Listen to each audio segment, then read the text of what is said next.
ਤੁਸੀਂ ਗੱਲ ਕੀਤੀ ਇੱਥੇ ਹਾਂਜੀ ਪਹਿਲਾਂ ਇੱਕ ਤੁਹਾਨੂੰ ਇੱਕ ਸਵਾਲ ਹੈ ਇਸ ਦੇ ਨਾਲ ਪਹਿਲਾਂ ਜਿਹੜੇ 22 ਧਾਰ ਦੇ ਰਾਜੇ ਸਨ ਪਹਾੜੀ ਰਾਜੇ ਸਨ ਉਹਨਾਂ ਦੇ ਜੇ ਉਹ ਦੋਸ਼ੀ ਨੇ ਤਾਂ ਜਿਸ ਵਕਤ ਸਾਹਿਬਜ਼ਾਦਿਆਂ ਨੂੰ ਸਜ਼ਾ ਸੁਣਾਈ ਗਈ ਉਸ ਵਕਤ ਜਿਹਨੇ ਫਤਵਾ ਸੁਣਾਇਆ ਮੁਸਲਿਮ ਜਿਹੜਾ ਕਾਜੀ ਸੀ ਤਾਂ ਉਸ ਨੂੰ ਨਹੀਂ ਤਰਸ ਆਇਆ ਉਸ ਨੇ ਨਹੀਂ ਸੋਚਿਆ ਹੈਗਾ ਕਿ ਮੈਂ ਕਿਸ ਤਰ੍ਹਾਂ ਦਾ ਗੁਨਾਹ ਕਰ ਰਿਹਾ। ਮੈਂ ਤੁਹਾਨੂੰ ਦੱਸਦਾ ਮੇਰੇ ਪਹਿਲੇ ਸਵਾਲ ਦੀ ਥੋੜਾ ਜਵਾਬ ਰਹਿ ਗਿਆ ਥੋੜਾ ਜਿਹਾ। ਦੇਖੋ ਬਿਲਕੁਲ ਸੂਬੇ ਸਰਾਂ ਦੇ ਰਾਜ 'ਚ ਕੰਮ ਹੋਇਆ। ਸਾਡੇ ਨਾਲ ਨੇ ਸਿੱਖ ਮੁਸਲਿਮ ਸਾਂਝਾਂ ਦੇ ਸੰਸਥਾਪਕ ਡਾਕਟਰ ਨਾਸੀਰ ਅਖਤਰ। ਡਾਕਟਰ ਸਾਹਿਬ ਸਵਾਗਤ ਹੈ ਜੀ। ਬਹੁਤ ਬਹੁਤ ਧੰਨਵਾਦ ਜੀ। ਬਹੁਤ ਬਹੁਤ ਸ਼ੁਕਰੀਆ ਤੁਸੀਂ ਮੈਨੂੰ ਆਪਣੇ ਚੈਨਲ ਦੇ ਰਾਹੀਂ ਦਰਸ਼ਕਾਂ ਦੇ ਸਰੋਤਿਆਂ ਦੇ ਰੂਬਰੂ ਹੋਣ ਦਾ ਮੌਕਾ ਦਿੱਤਾ ਜੀ। ਡਾਕਟਰ ਸਾਹਿਬ ਜਿਸ ਤਰ੍ਹਾਂ ਤੁਸੀਂ ਇਤਿਹਾਸ ਦੇ ਪੰਨੇ ਅਕਸਰ ਫਰੋਲਦੇ ਰਹਿੰਦੇ ਹੋ ਕਾਫੀ ਜ਼ਿਆਦਾ ਜਾਂਚ ਪੜਤਾਲ ਕਰਦੇ ਹੋ ਤੁਹਾਨੂੰ ਕਾਫੀ ਜ਼ਿਆਦਾ ਕਿਤਾਬਾਂ ਪੜ੍ਹਨ ਦਾ ਵੀ ਤੇ ਲਿਖਣ ਦਾ ਵੀ ਸ਼ੌਂਕ ਹੈ। ਸਿੱਖ ਧਰਮ ਦੇ ਬਾਬਤ ਗੁਰੂ ਕਲਗੀਧਰ ਪਾਤਸ਼ਾਹੀ ਦਾ ਜਦੋਂ ਜ਼ਿਕਰ ਆਉਂਦਾ ਹੈ ਉਹਨਾਂ ਦੀਆਂ ਜੰਗਾਂ ਦਾ ਵੀ ਜ਼ਿਕਰ ਹੁੰਦਾ ਹੈ। ਇਤਿਹਾਸ ਮੁਤਾਬਕ ਉਹਨਾਂ ਨੇ ਕਿੰਨੀਆਂ ਜੰਗਾਂ ਲੜੀਆਂ ਤੇ ਕਿਸ ਕਿਸ ਦੇ ਨਾਲ ਲੜੀਆਂ ਗਈਆਂ। ਸਾਰੀਆਂ ਤਾਰੀਫਾਂ ਉਸ ਰੱਬ ਲਈ ਨੇ ਜਿਹੜਾ ਸਾਰੇ ਜਗ ਦਾ ਸਾਜਨਹਾਰ ਤੇ ਪਾਲਣਹਾਰ ਹੈ। ਸਿੱਖ ਇਤਿਹਾਸਕਾਰ ਦੱਸਦੇ ਨੇ ਭਾਈ ਸਰਬਜੀਤ ਸਿੰਘ ਘੁਮਾਨ ਅੰਮ੍ਰਿਤਸਰ ਤੋਂ ਨੇ ਉਹਨਾਂ ਦਾ ਲੇਖ ਛਪਿਆ ਸੀ ਪਹਿਰੇਦਾਰ ਅਖਬਾਰ 'ਚ ਤੇ ਦੂਸਰੇ ਨੇ ਪ੍ਰਿੰਸੀਪਲ ਤਰਸੀਕਾ ਸਾਹਿਬ ਕਿ ਉਹਨਾਂ ਨੇ ਆਪਣੇ ਜੀਵਨ 'ਚ 14 ਜੰਗਾਂ ਲੜੀਆਂ ਨੇ। ਕਈ ਲੋਕਾਂ ਦਾ ਇਹ ਵਿਚਾਰ ਹੈ ਕਿ ਉਹਨਾਂ ਦੀਆਂ ਜਿਹੜੀਆਂ ਜੰਗਾਂ ਸੀ ਸਮੇਂ ਦੀ ਹਕੂਮਤ ਦੇ ਵਿਰੁੱਧ ਸੀਆਂ ਪਰ ਸਿੱਖ ਇਤਿਹਾਸ ਦੱਸਦਾ ਹੈ ਕਿ ਸਮੇਂ ਦੀ ਹਕੂਮਤ ਦਾ ਗੁਰੂ ਸਾਹਿਬ ਨਾਲ ਜਾਂ ਗੁਰੂ ਸਾਹਿਬ ਦਾ ਸਮੇਂ ਦੀ ਹਕੂਮਤ ਨਾਲ ਕੋਈ ਸਿੱਧਾ ਝਗੜਾ ਨਹੀਂ ਸੀ ਬਲਕਿ ਉਸ ਸਮੇਂ ਦੀ ਹਕੂਮਤ ਤੋਂ ਪਹਾੜੀ ਰਾਜਿਆਂ ਨੇ ਸਹਾਇਤਾ ਲਈ ਸੀ। ਜਿਹਾ ਕਿ ਪ੍ਰਸਿੱਧ ਹਿੰਦੂ ਵਿਦਵਾਨ ਮਹਾਸ਼ਾ ਸੰਤ ਰਾਮ ਜੀ ਅਸ਼ੁਭਤਾ ਲਿਖਦੇ ਨੇ। किताब है हिंदू जाति और सिख गुरु पन्ना नंबर है 7 से 8। जितने वाक़यात हैं और उनको श्री गुरु गोविंद सिंह जी की ज़िंदगी के साथ ताल्लुक़ है संबंध है उन सब में हिंदू पहाड़ी राजाओं के साथ ज़ोर आजमाई पाई जाती है। गुरु साहब की तमाम उम्र हिंदू पहाड़ी राजाओं के साथ जंग में सर्फ हुई जंग में गुजरी। ये मैं नहीं कह रहा कि हिंदू विद्वान कह रहे हैं। एक सिख विद्वान हुए ने ਸੁਰਿੰਦਰ ਸਿੰਘ ਜੀ ਗਿੱਲ ਉਹਨਾਂ ਦਾ ਲੇਖ ਛਪਿਆ ਸੀ ਅਜੀਤ ਅਖਬਾਰ ਜਲੰਧਰ 19 ਜਨਵਰੀ 1975 ਅਕਾਲੀ ਪੱਤਰਕਾਰ ਜਲੰਧਰ 19 ਜਨਵਰੀ 1975। ਆਖਿਆ ਜਾਂਦਾ ਹੈ ਕਿ ਮਹਾਰਾਜ ਸ਼੍ਰੀ ਗੁਰੂ ਗੋਬਿੰਦ ਸਿੰਘ ਜੀ ਸਮੇਂ ਦੀ ਹਕੂਮਤ ਦੇ ਵਿਰੁੱਧ ਸਨ। ਇਹ ਗਲਤ ਹੈ। ਮਹਾਰਾਜ ਸਮੇਂ ਦੀ ਹਕੂਮਤ ਦੇ ਵਿਰੁੱਧ ਨਹੀਂ ਸਨ। ਇਹ ਕਹਿਣਾ ਕਿ ਗੁਰੂ ਸਾਹਿਬ ਮੁਸਲਮਾਨਾਂ ਨੂੰ ਨਫ਼ਰਤ ਕਰਦੇ ਸਨ ਪਹਿਲੇ ਝੂਠ ਨਾਲੋਂ ਵੀ ਵੱਡਾ ਝੂਠ ਹੈ। ਯਾਨੀ ਕਿ ਪਹਿਲਾਂ ਵੀ ਝੂਠ ਹੈ ਇਹ ਵੀ ਝੂਠ ਹੈ। ਤੇ ਗੁਰੂ ਸਾਹਿਬ ਦੀ ਜਿਹੜੀ ਲੜਾਈਆਂ ਸੀਆਂ ਇਤਿਹਾਸ ਦੱਸਦਾ ਵੀ ਉਹ 14 ਲੜਾਈਆਂ ਵਿੱਚੋਂ 13 ਲੜਾਈਆਂ ਹਿੰਦੂ ਪਹਾੜੀ ਰਾਜਿਆਂ ਦੇ ਖਿਲਾਫ ਸੀਆਂ ਤੇ 14ਵੀਂ ਲੜਾਈ ਜਿਹੜੀ ਮੁਕਤਸਰ ਦੀ ਲੜਾਈ ਸੀ ਜਦੋਂ ਗੁਰੂ ਸਾਹਿਬ ਨੇ ਜਫਰਨਾਮਾ ਲਿਖਿਆ ਸੀ ਔਰੰਗਜ਼ੇਬ ਨੂੰ ਤੇ ਔਰੰਗਜ਼ੇਬ ਨੇ ਗੁਰੂ ਸਾਹਿਬ ਨੂੰ ਕਿਹਾ ਸੀ ਵੀ ਤੁਸੀਂ ਮੈਨੂੰ ਦੱਖਣ ਆ ਕੇ ਮਿਲੋ ਤੇ ਤੁਹਾਡੇ ਵਿਰੁੱਧ ਜੋ ਜਿਨ੍ਹਾਂ ਲੋਕਾਂ ਨੇ ਜ਼ੁਲਮ ਕੀਤਾ ਉਹਨਾਂ ਦੇ ਖਿਲਾਫ ਤੁਸੀਂ ਆਪ ਹੀ ਯੋਗ ਦੰਡ ਤਜਵੀਜ਼ ਕਰੋ। ਉਸ ਤੋਂ ਬਾਅਦ ਗੁਰੂ ਸਾਹਿਬ ਔਰੰਗਜ਼ੇਬ ਨਾਲ ਮਿਲਣ ਲਈ ਜਾ ਰਹੇ ਸੀ ਤੇ ਸੂਬਾ ਸਰਹੰਦ ਕਿਉਂਕਿ ਉਹਨੇ ਇਹ ਧਰੋ ਆਪ ਕਮਾਇਆ ਸੀ ਪਹਾੜੀ ਰਾਜਿਆਂ ਦੇ ਪਿੱਛੇ ਲੱਗ ਕੇ ਇਸ ਲਈ ਉਹਨੇ ਰੋਕਣ ਦੀ ਕੋਸ਼ਿਸ਼ ਕੀਤੀ ਸੀ ਤੇ ਇਸ ਲਈ ਜਿਹੜੀਆਂ 13 ਲੜਾਈਆਂ ਨੇ ਉਹ ਗੁਰੂ ਸਾਹਿਬ ਦੀਆਂ ਪਹਾੜੀ ਰਾਜਿਆਂ ਨਾਲ ਨੇ। 14ਵੀਂ ਲੜਾਈ ਸੂਬੇ ਸਰਹੰਦ ਦਾ ਡਾਇਰੈਕਟ ਹੋਈ ਸੀ ਔਰ ਇਹ ਜਿਹੜੀਆਂ ਲੜਾਈਆਂ ਸੀ ਗੁਰੂ ਸਾਹਿਬ ਨੇ ਨਹੀਂ ਸ਼ੁਰੂ ਕੀਤੀ ਸੀਆਂ ਇਹ ਲੜਾਈਆਂ ਵੀ ਹਿੰਦੂ ਪਹਾੜੀ ਰਾਜਿਆਂ ਵੱਲੋਂ ਹੀ ਸ਼ੁਰੂ ਕੀਤੀਆਂ ਗਈਆਂ ਸੀ। ਉਹਦੀ ਵਜ੍ਹਾ ਕੀ ਸੀ ਕਿ ਜਿਹੜੇ ਇਹ ਪਹਾੜੀ ਰਾਜੇ ਨੇ ਜਿਵੇਂ ਕਿਹਾ ਜਾ ਰਿਹਾ ਵੀ ਹਿੰਦੂ ਸਨ ਉਹ ਸਾਰੇ ਹਿੰਦੂ ਧਰਮ ਨਾਲ ਸੰਬੰਧਿਤ ਸਨ ਕਿਉਂਕਿ ਹਿੰਦੂ ਧਰਮ ਦੇ ਵਿੱਚ ਬੜੇ ਚੰਗੇ ਧਰਮਾਤਮਾ ਮਹਾਤਮਾ ਵੀ ਹੋਏ ਨੇ ਜਿਨ੍ਹਾਂ ਨੇ ਸਿੱਖ ਕੌਮ ਦੇ ਵਿੱਚ ਖਾਸ ਕਰਕੇ ਜਿਹੜੇ ਸ਼ਹੀਦ ਹੋਏ ਨੇ ਉਹਨਾਂ ਦੇ ਵਿੱਚ ਵੀ ਬੜਾ ਵੱਡਾ ਯੋਗਦਾਨ ਹੈ। ਉਹਨਾਂ ਦੀ ਗਿਣਤੀ ਬਹੁਤ ਜ਼ਿਆਦਾ ਹੈ। ਜੇਕਰ ਮੁਸਲਿਮ ਉਹਨਾਂ ਦੇ ਕਹਿ ਲਈਏ ਉਹਨਾਂ ਦੇ ਚੇਲੇ ਸਨ ਜਾਂ ਕਹਿ ਲਈਏ ਉਹਨਾਂ ਨੂੰ ਪਿਆਰ ਕਰਨ ਵਾਲੇ ਸਨ ਉਹਨਾਂ ਦੇ ਭਗਤ ਸਨ ਉਹਨਾਂ ਨੂੰ ਚਾਹੁੰਦੇ ਸਨ ਤਾਂ ਹਿੰਦੂਆਂ ਦੀ ਵੀ ਬਰਾਬਰ ਗਿਣਤੀ ਸੀ। ਗੱਲ ਇਹ ਨਹੀਂ ਹੈ ਜਿਹੜਾ ਹਾਕਮ ਹੁੰਦਾ ਹੈ ਉਸ ਦੇ ਲਈ ਪਹਿਲਾਂ ਉਹਦੀ ਹਕੂਮਤ ਹੁੰਦੀ ਹੈ ਧਰਮ ਮਗਰੋਂ ਹੁੰਦਾ ਬਲਕਿ ਜਿਹੜੇ ਹਾਕਮ ਲੋਕ ਨੇ ਉਹ ਤਾਂ ਆਪਣੇ ਵਫਾਦ ਲਈ ਧਰਮ ਦਾ ਇਸਤੇਮਾਲ ਕਰਦੇ ਰਹੇ ਨੇ ਤੇ ਅੱਜ ਵੀ ਕਰ ਰਹੇ ਨੇ ਇਸ ਲਈ ਉਹਨਾਂ ਨੂੰ ਧਰਮ ਨਾਲ ਨਹੀਂ ਜੋੜਿਆ ਜਾ ਸਕਦਾ। ਮੈਂ ਇਸ ਕਰਕੇ ਕਿਹਾ ਵੀ ਪਤਾ ਲੱਗੇ ਪਹਾੜੀ ਰਾਜੇ ਕੌਣ ਸਨ ਕਿਉਂਕਿ ਇੱਕ ਹਾਕਮ ਦੂਸਰੇ ਬੰਦੇ ਦੀ ਵੱਧਦੀ ਹੋਈ ਤਾਕਤ ਨੂੰ ਸਹਿਣ ਨਹੀਂ ਕਰ ਸਕਦਾ ਪਹਿਲੀ ਗੱਲ। ਦੂਸਰੀ ਗੱਲ ਜਿਹੜੇ ਗੁਰੂ ਸਾਹਿਬ ਤੇ ਉਹ ਇੱਕ ਦਾ ਉਪਦੇਸ਼ ਦੇ ਰਹੇ ਤੇ ਦੂਸਰੇ ਪਾਸੇ ਅਨੇਕਾਂ ਦੀ ਗੱਲ ਕੀਤੀ ਜਾਂਦੀ ਸੀ ਇਸ ਕਰਕੇ ਇਹ ਧਰਮ ਦੇ ਅਸੂਲ ਦਾ ਟਕਰਾਓ ਸੀ। ਇਸ ਲਈ ਉਹਨਾਂ ਨੇ ਇਸ ਜੰਗਾਂ ਦੀ ਸ਼ੁਰੂਆਤ ਕੀਤੀ ਸੀ ਜਿਹਾ ਕਿ ਬਚਿੱਤਰ ਨਾਟਕ ਗੁਰੂ ਸਾਹਿਬ ਆਪ ਫਰਮਾਉਂਦੇ ਨੇ। ਦੂਸਰੀ ਜਗ੍ਹਾ ਹੈਗਾ ਜਫਰਨਾਮਾ ਸਟੀਕ ਪੰਨਾ ਨੰਬਰ 14 ਤੇ ਵੀ ਲਿਖਿਆ ਫਤਿਹ ਸ਼ਾਹ ਜਿਹਦਾ ਨਾਮ ਰਾਜਾ ਦੀ ਫਤਿਹ ਸ਼ਾਹ, ਸ਼੍ਰੀਨਗਰ ਗੜਵਾਲ ਦਾ ਰਾਜਾ ਆਕਰਨ ਫੌਜ ਲੈ ਕੇ ਗੁਰੂ ਸਾਹਿਬ ਪਰ ਆ ਗਿਆ। ਇਸ ਪ੍ਰਕਾਰ ਪਹਾੜੀ ਰਾਜੇ ਤਾਂ ਸਿੱਖਾਂ ਦੇ ਅਤਿਅੰਤ ਵਿਰੋਧੀ ਹੋ ਗਏ। ਤੇ ਇੱਕ ਕਿਤਾਬ ਹੋਰ ਹੈ ਜੀਵਨ ਕਥਾ ਪੰਨਾ ਨੰਬਰ 85 ਤੇ ਪ੍ਰੋਫੈਸਰ ਕਰਤਾਰ ਸਿੰਘ ਐਮਏ ਲਿਖਦੇ ਨੇ, ਪਹਾੜੀ ਰਾਜੇ ਤਾਂ ਮਜ਼ਹਬੀ ਖਿਆਲਾਂ ਕਰਕੇ ਗੁਰੂ ਜੀ ਦੇ ਮਿਸ਼ਨ ਦੇ ਵਿਰੋਧੀ ਸਨ। ਮੈਂ ਆਪਣੇ ਵੱਲੋਂ ਨਹੀਂ ਕੁਝ ਕਹਿ ਰਿਹਾ, ਲੋਕ ਕਹਿੰਦੇ ਨਾ, ਮੇਰੀ ਜਿਹੜੀ ਆਧਾਰ ਹੈ ਉਹ ਸਿੱਖ ਲਿਟਰੇਚਰ ਹੈ। ਸਿੱਖ ਲਿਟਰੇਚਰ ਦੇ ਆਧਾਰ ਤੇ ਮੈਂ ਘਟਨਾਵਾਂ ਪੇਸ਼ ਕਰ ਰਿਹਾ ਜੋ ਸਿੱਖ ਇਤਿਹਾਸਕਾਰਾਂ ਨੇ ਆਪ ਵੀ ਵਰਣਨ ਕੀਤੀਆਂ ਨੇ। ਇਹ ਤਾਂ ਹੋ ਗਿਆ ਇਤਿਹਾਸ ਦੇ ਪੱਖ ਤੋਂ।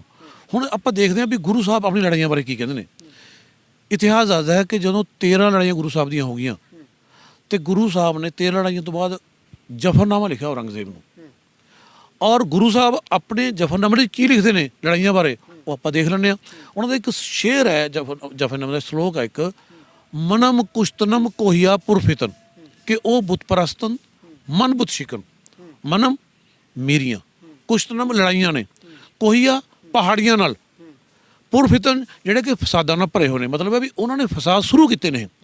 ਇਹ ਗੁਰੂ ਸਾਹਿਬ ਦੱਸਦੇ ਨੇ। ਦੇਖੋ ਤੁਸੀਂ ਇੱਥੇ ਵਿਚਾਰਨ ਵਾਲੀ ਗੱਲ ਇਹ ਹੈ, ਮੈਂ ਲੋਕਾਂ ਨੂੰ ਵੀ ਕਹੂੰਗਾ, ਬੁੱਧੀਜੀਵੀਆਂ ਨੂੰ ਵੀ, ਵਿਦਵਾਨਾਂ ਨੂੰ ਵੀ ਉਹ ਗੱਲ ਨੂੰ ਵਿਚਾਰਨ, ਕਿਉਂਕਿ ਜਦੋਂ ਗੁਰੂ ਸਾਹਿਬ ਦੀ ਫਰਮਾਨ ਆ ਗਿਆ, ਗੁਰੂ ਸਾਹਿਬ ਦਾ ਫਰਮਾਨ ਬਾਣੀ ਹੈ, ਤੇ ਜਿਹੜਾ ਬਾਕੀ ਇਤਿਹਾਸਕਾਰਾਂ ਦਾ ਇਤਿਹਾਸ ਹੈ ਉਹ ਕਹਾਣੀ ਹੈ। ਜਦ ਬਾਣੀ ਆ ਜਾਵੇ ਫਿਰ ਕਹਾਣੀ ਦੀ ਕੋਈ ਵੈਲਿਊ ਨਹੀਂ ਰਹਿ ਜਾਂਦੀ। ਠੀਕ ਹੈ ਨਹੀਂ। ਹੁਣ ਗੁਰੂ ਸਾਹਿਬ ਦੇਖੋ ਕੀ ਕਹਿ ਰਹੇ ਨੇ, ਮਨਮ ਕੁਸ਼ਤਨਮ ਕੋਹੀਆ ਪੁਰਫਿਤਨ, ਮੇਰੀਆਂ ਲੜਾਈਆਂ ਹਨ ਪਹਾੜੀਆਂ ਨਾਲ। 13 ਲੜਾਈਆਂ ਤੋਂ ਬਾਅਦ ਕਹਿ ਰਹੇ ਨੇ। ਗੁਰੂ ਸਾਹਿਬ ਨੇ ਇਹ ਨਹੀਂ ਕਿਹਾ ਮੇਰੀ ਸਮੇਂ ਦੀ ਹੁਕਮ ਨਾਲ ਲੜਾਈਆਂ ਨੇ। ਔਰ ਲੜਾਈਆਂ ਦਾ ਕਾਰਨ ਵੀ ਦੱਸਣੇ, ਲੜਾਈਆਂ ਕਿਉਂ ਨੇ ਕਿ ਉਹ ਬੁੱਤ ਪ੍ਰਸਤਨ ਮਨ ਬੁੱਤ ਸ਼ਿਕਨ, ਕਿਉਂਕਿ ਉਹ ਮੂਰਤੀ ਪੂਜਕ ਨੇ ਤੇ ਮੈਂ ਮੂਰਤੀਆਂ ਨੂੰ ਤੋੜਨ ਵਾਲਾ ਹਾਂ, ਭਾਵ ਕਿ ਮੈਂ ਮੂਰਤੀ ਪੂਜਾ ਦਾ ਖੰਡਨ ਕਰਦਾ ਹਾਂ। ਗੁਰਮਤਿ ਸੁਧਾਰਕ ਦੀ ਕਿਤਾਬ ਹੈ ਭਾਈ ਕਾਨ ਸਿੰਘ ਨਾਭਾ ਦੀ, ਉਹਦੇ ਪੰਨਾ ਨੰਬਰ 153 ਤੇ ਭਾਈ ਕਾਨ ਸਿੰਘ ਨਾਭਾ ਗੁਰੂ ਸਾਹਿਬ ਦੇ ਇਸ ਪਵਿੱਤਰ ਵਚਨ ਦਾ, ਵਾਕ ਦਾ ਵਿਆਖਿਆ ਕਰਦੇ ਹੋਏ ਲਿਖਦੇ ਨੇ कि गुरु साहब ने फरमाया, मैं फसाद से भरे हुए पहाड़ियों को मारने वाला हूँ। क्यों? क्योंकि वो मूर्ति पूजक है और मैं मूर्तियों को तोड़ने वाला हूँ। भाव ये कि मैं मूर्ति पूजा का खंडन करता हूँ। इस कथन से साफ मालूम होता है कि गुरु साहब का पहाड़ी राजाओं के साथ नीति संबंधी सियासी कोई विवाद न था। केवल धर्म के असूल पर विरोध होकर जंग हुआ। केवल धर्म के असूल पर विरोध होकर जंग हुआ। और धर्म का असूल केड़ा सी? उधर एक दी पूजा का उपदेश थी, इधर अनेक दी पूजा सी। ये थी वो बुनियादी कारण ਜਿਹੜਾ ਵਿਸ਼ਵਾਸ ਦਾ ਮੁੱਢਲਾ ਵਿਸ਼ਵਾਸ, ਕਿਉਂਕਿ ਦੁਨੀਆ 'ਚ ਇਨਸਾਨੀ ਤੋਂ ਬਾਅਦ ਜਿਹੜੀ ਸਭ ਤੋਂ ਵੱਡੀ ਸਾਂਝ ਹੁੰਦੀ ਹੈ ਉਹ ਰੱਬ ਦੀ ਏਕਤਾ ਦੀ ਸਾਂਝ ਹੈ। ਇੱਥੇ ਟਕਰਾਓ ਸੀ ਦੋਨੋਂ ਪਾਸੇ।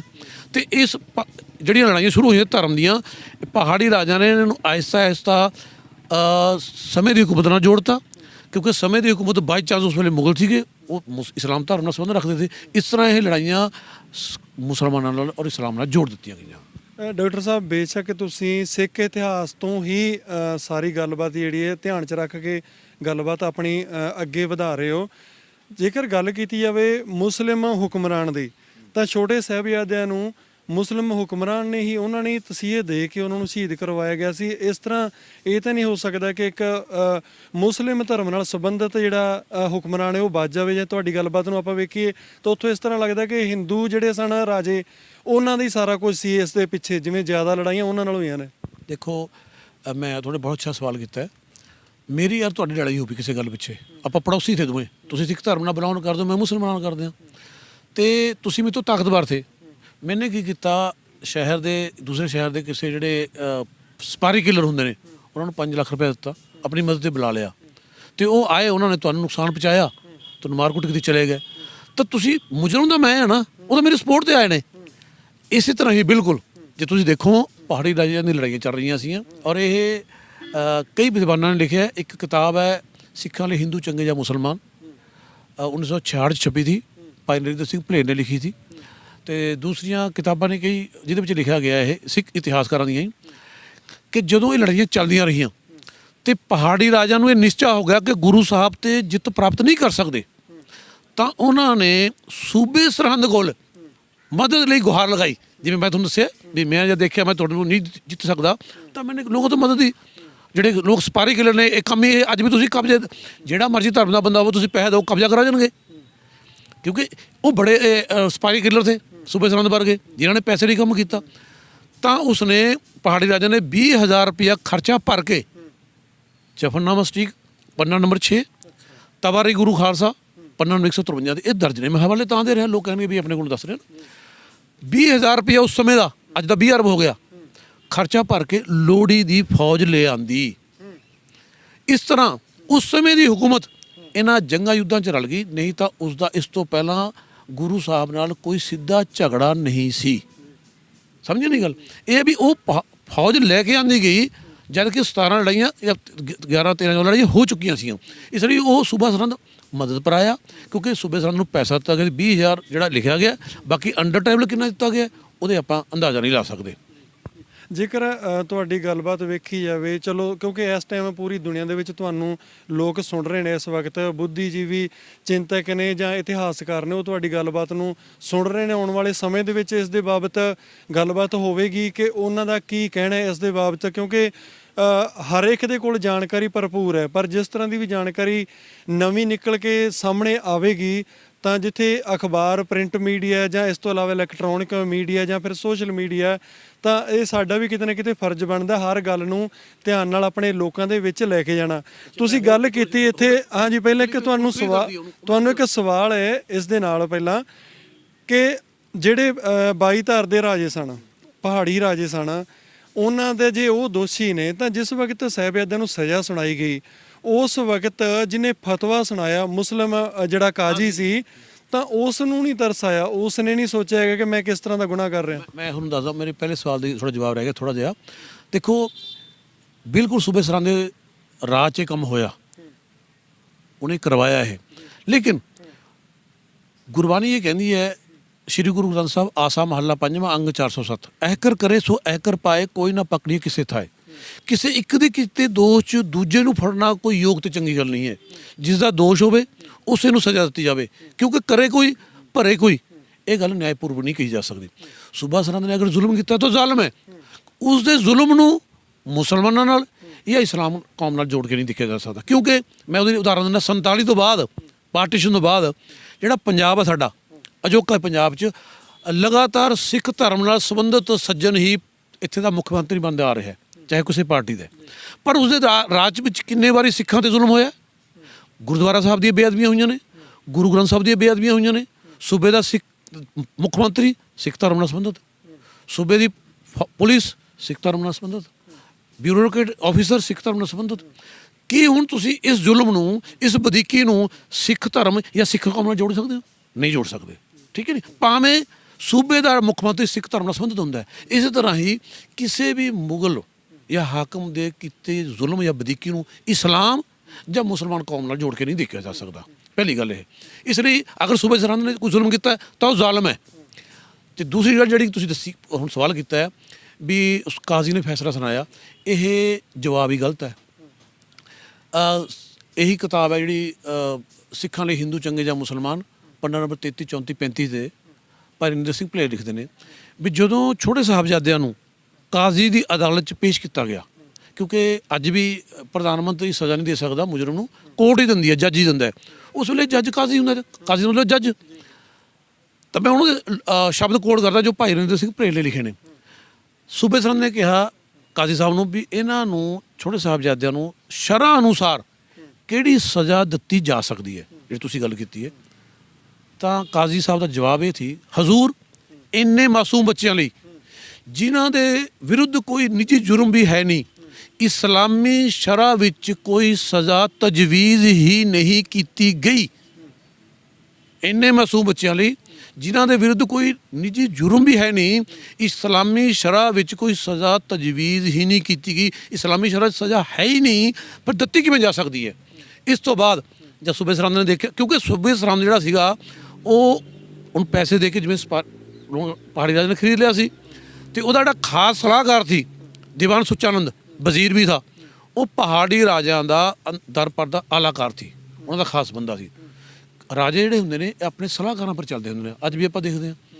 ਤਾਂ ਸੂਬੇ ਸਰਹੰਦ ਨੇ ਉਸ ਵੇਲੇ ਜਿਹੜੀ ਕਚਹਿਰੀ ਉਹਦੀ ਮੌਜੂਦ ਸੀ, ਨਵਾਬ ਮਲੇਰਕੋਟਲਾ, ਸ਼ੇਰ ਮੁਹੰਮਦ ਖਾਨ ਨੂੰ ਕਿਹਾ ਵੀ ਗੁਰੂ ਸਾਹਿਬ ਨੇ ਤੇਰੇ ਭਰਾ ਨੂੰ, ਨਾਹਰ ਖਾਨ ਨੂੰ ਕਤਲ ਕੀਤਾ, ਤੂੰ ਆਪਣੇ ਬਾਪ ਭਾਈ ਦਾ ਬਦਲਾ ਲੈ ਲੈ।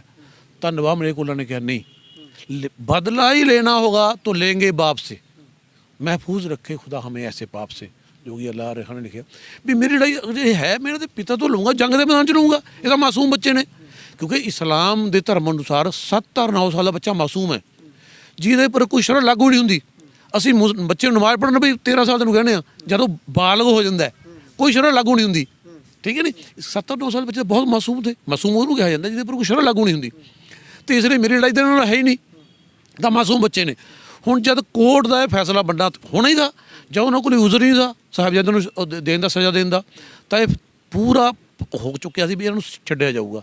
ਤਾਂ ਉਸ ਵੇਲੇ ਬਾਜ਼ੀ ਹੱਥੋਂ ਜਾਂਦੀ ਵੇਖ ਕੇ ਦੀਵਾਨ ਸੁੱਚਾ ਆਨੰਦ ਨੇ, ਜਿਹੜਾ ਕਿ ਦੱਸਿਆ ਸੀ ਪਹਿਲਾਂ ਮੈਨੇ, ਪਹਾੜੀ ਰਾਜਾਂ ਦਾ ਆਲਾਕਾਰ ਸੀ, ਉਹਨੇ ਸੂਬੇ ਸਰਹੰਦ ਨੂੰ ਇਹ ਕਿਹਾ ਕਿ ਹਜ਼ੂਰ ਸੱਪ ਦੇ ਬੱਚੇ ਸਪੋਲੀਏ ਹੁੰਦੇ ਨੇ, ਇਹ ਬੜੇ ਹੋ ਕੇ ਸੱਪ ਬਣਨਗੇ ਤੇ ਨੁਕਸਾਨ, ਵੱਡਾ ਨੁਕਸਾਨ ਪਹੁੰਚਾਉਣਗੇ, ਇਸ ਲਈ ਇਹਨਾਂ ਨੂੰ ਹੁਣੇ ਹੀ ਖਤਮ ਕਰ ਦੇਣਾ ਚਾਹੀਦਾ। ਜਦ ਸੂਬੇ ਜਿਹੜੀ ਦੀਵਾਨ ਸੁੱਚਾ ਆਨੰਦ ਦੇ ਭੜਕਾਉਣ ਤੇ ਬਾਰ-ਬਾਰ ਸੂਬਾ ਸਰਹੰਦ ਸਜ਼ਾ ਦੇਣ ਲਈ ਤਿਆਰ ਹੋ ਗਿਆ, ਤਾਂ ਨਵਾਬ ਸ਼ੇਰ ਮੁਹੰਮਦ ਖਾਨ ਨੇ ਕਿਹਾ ਕਿ ਸੂਬਿਆ ਤੇਰੀ ਲੜਾਈ ਤੇ ਇਹਨਾਂ ਦੇ ਪਿਤਾ ਨਾਲ ਹੈ, ਇਹਨਾਂ ਮਾਸੂਮ ਬੱਚਿਆਂ ਨੇ ਤੇਰਾ ਕੀ ਵਿਗਾੜਿਆ? ਅਗਰ ਤੂੰ ਇਹਨਾਂ ਪਰ ਜ਼ੁਲਮ ਕਰਦਾ ਹੈ ਤਾਂ ਯਾਦ ਰੱਖ, ਜਿੱਥੇ ਮਾਸੂਮਾਂ ਤੇ ਜ਼ੁਲਮ ਹੁੰਦਾ, ਦੇਖੋ ਬਾਰ-ਬਾਰ ਕਹਿੰਦਾ ਮਾਸੂਮਾਂ ਪਰ ਤਾਂ ਸਜ਼ਾ ਹੀ ਨਹੀਂ ਕੋਈ, ਉੱਥੇ ਰੱਬ ਦਾ ਕਹਿਰ ਨਾਜ਼ਲ ਹੁੰਦਾ ਹੈ। ਇਹ ਕਹਿੰਦਾ ਹੋਇਆ ਉਹ ਸੂਬੇ ਸਰਹੰਦ ਦੀ ਜਿਹੜੀ ਕੋਰਟ ਸੀ ਉਹਨੂੰ ਵਾਕਆਊਟ ਕਰ ਗਿਆ ਸੀ। ਮੰਨ ਲਿਆ ਜਾਵੇ ਵੀ ਚਲੋ ਉਹ ਉੱਥੋਂ ਬਾਹਰ ਚਲੇ ਗਏ, ਅਦਾਲਤ ਦੇ ਵਿੱਚੋਂ ਕਹਿ ਲਈਏ ਤਾਂ ਉਹਦੇ ਹੁਕਮਾਦੂਲੀ ਕੀਤੀ ਉਹਨਾਂ ਨੇ ਸੂਬਾ ਸਰਹੰਦ ਦੀ, ਤਾਂ ਫਿਰ ਉਸ ਕਾਜੀ ਨਾਲ ਨਹੀਂ ਕੁਝ ਹੋਇਆ? ਜਾਂ ਤੁਸੀਂ ਕੋਈ ਪੁਰਾਣਾ ਜਿਹੜਾ ਸਿੱਖ ਇਤਿਹਾਸ ਨਾਲ, ਸਿੱਖ ਗੁਰੂ ਸਾਹਿਬਾਨਾਂ ਦੇ ਉਸ ਕਾਲ ਦੇ ਦੌਰਾਨ ਕੋਈ, ਚਾਹੇ ਉਹ ਮੁਸਲਮਾਨ ਦਾ ਇਤਿਹਾਸ ਲਿਖਿਆ ਹੋਵੇ, ਚਾਹੇ ਕਿਸੇ ਹਿੰਦੂ ਨੇ ਲੇਖਕ ਨੇ ਲਿਖਿਆ ਹੋਵੇ, ਜਾਂ ਕਿਸੇ ਵੀ ਹੋਰ ਨੇ, ਤੁਸੀਂ ਉਹਨਾਂ ਨੂੰ ਉਸ ਵਕਤ ਦੀਆਂ ਘਟਨਾਵਾਂ ਨੂੰ ਕਦੀ ਮਿਲਾ ਕੇ ਵੇਖਿਆ? ਦੇਖੋ ਮੈਂ ਤਾਂ ਕਿਸੇ ਮੁਸਲਮਾਨ ਦਾ ਹਵਾਲਾ ਦਿੰਦਾ ਹੀ ਨਹੀਂ ਹੈਗਾ, ਕਿਉਂਕਿ ਮੇਰੇ ਪਰ ਕਿਹਾ ਜਾਂਦਾ ਵੀ ਇਹ ਡਿਫੈਂਡ ਕਰਦਾ ਹੈ ਮੁਸਲਮਾਨਾਂ ਨੂੰ, ਇਸਲਾਮ ਨੂੰ। ਕਿਉਂਕਿ ਜੇ ਬੰਦਾ ਅਸੀਂ ਇਨਸਾਫ ਦੀ ਕੁਰਸੀ ਤੇ ਬੈਠਦੇ ਹਾਂ ਨਾ, ਫਿਰ ਸਾਨੂੰ ਧਰਮ ਨਹੀਂ ਦੇਖਿਆ ਜਾਂਦਾ ਹੁੰਦਾ। ਔਰ ਇਸਲਾਮ ਇਹ ਕਹਿੰਦਾ ਹੈ ਵੀ ਤੁਹਾਨੂੰ ਕਿਸੇ ਦੀ ਦੁਸ਼ਮਣੀ ਇਨਸਾਫ ਕਰਨ ਤੋਂ ਰੋਕ ਦੇਵੇ। ਜਦ ਇਨਸਾਫ ਦੀ ਗੱਲ ਤਾਂ ਇਨਸਾਫ ਹੀ ਕਰਨਾ ਚਾਹੀਦਾ। ਮੈਂ ਤਾਂ ਤੁਹਾਨੂੰ ਦੱਸਦਾ, ਮੈਂ ਸਿੱਖ ਵਿਦਵਾਨ ਦਾ ਹਵਾਲਾ ਦੇ ਰਿਹਾ, ਉਹਨਾਂ ਨੇ ਲਿਖਿਆ ਵੀ ਕਾਜ਼ੀ ਨੇ ਤਾਂ ਇਹ ਫੈਸਲਾ ਦਿੱਤਾ ਸੀ ਕਿ ਇੰਨੇ ਮਾਸੂਮ ਬੱਚਿਆਂ ਲਈ ਇਸਲਾਮੀ ਸ਼ਰਅ ਸਜ਼ਾ ਹੈ ਹੀ ਨਹੀਂ। ਅਗਰ ਕਾਜ਼ੀ ਸਾਹਿਬਜ਼ਾਦਿਆਂ ਦੇ ਖਿਲਾਫ ਫਤਵਾ ਦਿੰਦਾ ਤਾਂ ਮੁਜਰਮ ਥਾ, ਕਿਉਂਕਿ ਕਾਜ਼ੀ ਅਥਾਰਟੀ ਨਹੀਂ ਹੈ, ਕੋਈ ਮੌਲਵੀ ਅਥਾਰਟੀ ਨਹੀਂ ਹੈ, ਅਥਾਰਟੀ ਹੈ ਕੁਰਾਨ ਸ਼ਰੀਫ ਔਰ ਹਦੀਸ। ਦੇਖੋ ਇਹਦੀ ਉਦਾਹਰਨ ਦੇ ਦਿੰਦਾ, ਆਪਾਂ ਇੰਡੀਆ 'ਚ ਰਹਿੰਦੇ ਹਾਂ, ਆਪਣੇ ਲਈ ਜਿਹੜਾ ਹਿੰਦੁਸਤਾਨ ਦਾ ਸੰਵਿਧਾਨ ਹੈ, ਕਨਸਟੀਟਿਊਸ਼ਨ ਹੈ, ਉਹ ਅਥਾਰਟੀ ਹੈ। ਜਿਹੜਾ ਬੰਦਾ ਇਸ ਕਾਨੂੰਨ ਦੀ, ਸੰਵਿਧਾਨ ਦੀ ਪਾਲਣਾ ਕਰਦਾ ਅੱਛਾ ਨਾਗਰਿਕ ਹੈ, ਜਿਹੜਾ ਤੋੜਦਾ ਮੁਜਰਮ ਹੈ। ਇਸੇ ਤਰ੍ਹਾਂ ਇਸਲਾਮ ਦਾ ਸੰਵਿਧਾਨ ਹੈ, ਕਨਸਟੀਟਿਊਸ਼ਨ ਹੈ, ਕੁਰਾਨ ਔਰ ਹਦੀਸ, ਜਿਹੜੇ ਦੀਆਂ ਸਿੱਖਿਆਵਾਂ ਨੂੰ ਪਾਲਣਾ ਕਰਦਾ ਉਹ ਸੱਚਾ ਮੁਸਲਮਾਨ ਹੈ। ਜਿਹੜਾ ਤੋੜਦਾ ਮੁਜਰਮ ਹੈ, ਚਾਹੇ ਕਾਜ਼ੀ ਦਾ ਬਾਪ ਹੈ, ਸਹੀ ਨਹੀਂ। ਇਸ ਲਈ ਅਗਰ ਕਾਜ਼ੀ ਇਹ ਫੈਸਲਾ ਦਿੰਦਾ ਤਾਂ ਉਹ ਮੁਜਰਮ ਕਹਿਲਾਉਂਦਾ, ਠੀਕ ਹੈ ਨੀ। ਕਾਜ਼ੀ ਨੇ ਫੈਸਲਾ ਇਹੀ ਦਿੱਤਾ ਜੋ ਮੈਂ ਤੁਹਾਨੂੰ ਦੱਸਿਆ, ਸਿੱਖ ਵਿਦਵਾਨ ਦੇ ਅਨੁਸਾਰ ਦੱਸਿਆ। ਫਿਰ ਜਿਹੜੇ ਸੂਬੇ ਸਰਹੰਦ ਜਿਹੜੇ ਹਾਕਮ ਹੁੰਦੇ ਨੇ, ਇਹ ਫਿਰ ਤੋੜ ਮਰੋੜ ਕੇ ਆਪਣੇ ਜਿਹੜੇ ਮਫਾਦ ਉਹ ਕਰਾਉਂਦੇ ਨੇ। ਤੁਹਾਡਾ ਕਹਿਣ ਤੋਂ ਭਾਵ ਹੈ ਕਿ ਲੋਕ ਜਿਹੜੇ ਨੇ ਉਹ ਸਾਰੇ ਹਰ ਧਰਮ ਦੇ ਇਕਜੁੱਟ ਰਹਿਣਾ ਚਾਹੁੰਦੇ ਨੇ। ਜਦੋਂ ਵੀ ਪ੍ਰਭਾਵਿਤ ਕਰਦੀ ਰਾਜਨੀਤਿਕ ਲੋਕ ਹੀ ਇਸ ਪਾਸੇ ਮਤਲਬ ਗਲਤੀਆਂ ਠੀਕ ਕਰਾਉਂਦੇ ਨੇ। ਤੁਸੀਂ ਸਿੱਖ ਮੁਸਲਿਮ ਸਾਂਝਾ ਸੰਸਥਾ ਚਲਾ ਰਹੇ ਹੋ, ਕਿ ਸਿੱਖਾਂ ਤੋਂ ਇਲਾਵਾ ਹਿੰਦੂਆਂ ਲਈ ਵੀ ਇਹ ਸੰਸਥਾ ਜਿਹੜੀ ਹੈ ਯੋਗ ਉਪਰਾਲੇ ਕਰ ਰਹੀ ਹੈ, ਭਾਈਚਾਰਕ ਸਾਂਝ ਨੂੰ ਅੱਗੇ ਵਧਾਉਣ ਲਈ ਯਤਨਸ਼ੀਲ ਹੈ? ਬਹੁਤ ਅੱਛੀ ਬਾਤ ਹੈ, ਤੁਹਾਨੂੰ ਅੱਛਾ ਸਵਾਲ ਕੀਤਾ। ਦੇਖੋ ਮੈਂ ਜਿਵੇਂ ਦੱਸਦਾ, ਕੁਰਾਨ ਦੀ ਇੱਕ ਸਿੱਖਿਆ ਹੈ, ਚੈਪਟਰ ਅਲ ਹੁਜਰਾਤ ਆਇਤ ਨੰਬਰ 13, ਯਾ ਅਯੁਹਨ ਨਾਸੁ ਇੰਨਾ ਖਲਕਨਾकुम ਮਿਨ ज़करिन व उनसा। ਰੱਬ ਦਾ ਫਰਮਾਨ ਹੈ, ਹੇ ਲੋਕੋ, ਹੇ ਇਨਸਾਨੋ, ਅਸੀਂ ਤੁਹਾਨੂੰ ਸਾਰਿਆਂ ਨੂੰ ਇੱਕ ਬਾਪ, ਇੱਕ ਆਦਮੀ, ਇੱਕ ਔਰਤ ਤੋਂ ਪੈਦਾ ਕੀਤਾ। ਦੂਜੇ ਸ਼ਬਦਾਂ ਵਿੱਚ ਸਾਡੇ ਸਾਰਿਆਂ ਦੇ ਮੁੱਢਲੇ ਮਾਂ ਬਾਪ ਇੱਕ ਨੇ, ਚਾਹੇ ਉਹ ਹਿੰਦੂ ਹੈ, ਚਾਹੇ ਸਿੱਖ ਹੈ, ਚਾਹੇ ਮੁਸਲਮਾਨ ਹੈ, ਚਾਹੇ ਦਲਿਤ ਹੈ। ਤੇ ਹੁਣ ਜਦ ਸਾਡਾ ਪੈਦਾ ਕਰਨ ਵਾਲਾ ਇੱਕ ਹੈ, ਸਾਡੇ ਮੁੱਢਲੇ ਮਾਂ ਬਾਪ ਇੱਕ ਨੇ, ਤੇ ਸਾਡੀ ਮਨੁੱਖੀ ਬਰਾਦਰੀ ਇੱਕ ਹੈ, ਤਾਂ ਸਾਡਾ ਲਹੂ ਇੱਕ ਹੈ, ਤਾਂ ਸਾਨੂੰ ਇੱਕ ਹੋ ਕੇ ਰਹਿਣਾ ਚਾਹੀਦਾ, ਤਾਂ ਹੀ ਸਾਡਾ ਸੱਚਾ ਸਾਹਿਬ, ਸਾਡਾ ਸੱਚਾ ਮਾਲਕ ਸਾਡੇ ਤੋਂ ਖੁਸ਼ ਹੋਵੇਗਾ। ਜਿਹੜੇ ਤੁਸੀਂ ਗੱਲ ਕੀਤੀ ਹੈ ਵੀ ਤੁਸੀਂ ਸਿੱਖਾਂ ਮੁਸਲਮਾਨਾਂ ਦੀ ਗੱਲ ਕਰ ਰਹੇ ਹੋ, ਵੀ ਹਿੰਦੂਆਂ ਬਾਰੇ ਤੁਸੀਂ ਕੀ ਕਰਦੇ ਹੋ। ਦੇਖੋ ਇੱਕ ਬਾਪ ਦੇ 3 ਪੁੱਤਰ ਨੇ, ਮੈਂ ਅਕਸਰ ਉਦਾਹਰਨ ਦਿੰਦਾ, 2-3 ਭਰਾ ਹੋ ਗਏ, ਯਾਨੀ ਕਿ ਉਹ ਤਿੰਨਾਂ ਵਿੱਚੋਂ 2 ਦੀ ਲੜਾਈ ਹੋ ਪਈ ਆਪਸ ਵਿੱਚ, ਤਾਂ ਆਪਾਂ ਸੁਲਹ ਕਿਹਦੀ ਕਰਾਵਾਂਗੇ ਜਿਹਨਾਂ 'ਚ ਲੜਾਈ ਹੋਈ ਹੈ? ਤੀਸਰੇ ਦਾ ਤਾਂ ਕੋਈ ਝਗੜਾ ਹੀ ਨਹੀਂ ਹੈ। ਇਸ ਤਰ੍ਹਾਂ ਹੀ ਕਿਉਂਕਿ ਸਾਡੇ ਸਿੱਖਾਂ ਤੇ ਮੁਸਲਮਾਨਾਂ ਦੇ ਇਤਿਹਾਸ 'ਚ ਮਿਥਿਹਾਸ ਬਹੁਤ ਜੋੜਿਆ ਗਿਆ, ਸਾਡੇ ਵੈਰੀਆਂ ਨੇ, ਉਹ ਲੋਕ ਜਿਹੜੇ ਸਾਡੇ ਦੋਹਾਂ ਦੇ ਦੁਸ਼ਮਣ ਨੇ, ਸਾਡੇ ਇਤਿਹਾਸ 'ਚ ਮਿਥਿਹਾਸ ਜੋੜ ਕੇ ਸਾਡੇ 'ਚ ਭਰਮ ਭੁਲੇਖੇ ਪਾਉਣ ਦੀ ਕੋਸ਼ਿਸ਼ ਕੀਤੀ ਹੈ।